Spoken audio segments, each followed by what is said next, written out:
A jiya Pep Guardiola ya ci wasa na 250 a Premier League bayan da Manchester City ta je ta doke Brentford ɗaya mai ban haushi. Kuma Erling Haaland ne ya ci ƙwallon na 9 a kakan nan.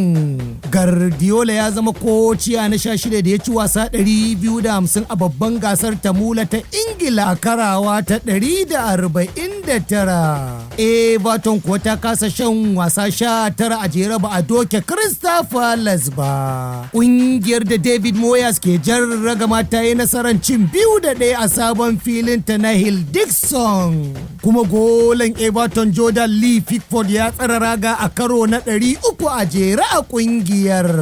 Shi ne na biyu ɗan ƙasar Ingila da ya tsara raga a Premier League mai yawa bayan David Seaman Arsenal da ya yi karawa 325. A wani labarin kuma, Seville ta ragaggaji Barcelona da ci 4-1 a wasan mako na 8 a La Liga a jiya Lahadi.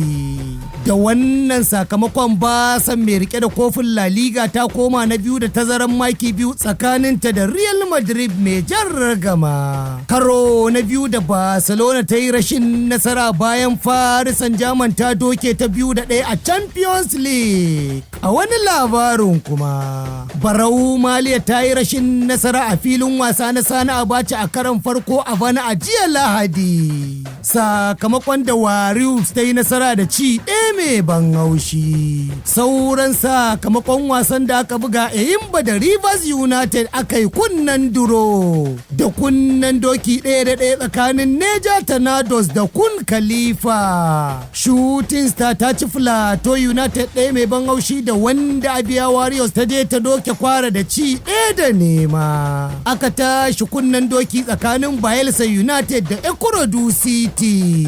Ƙarshen labarin wasannin kenan. Bello Saja Audu, labaran Invicta.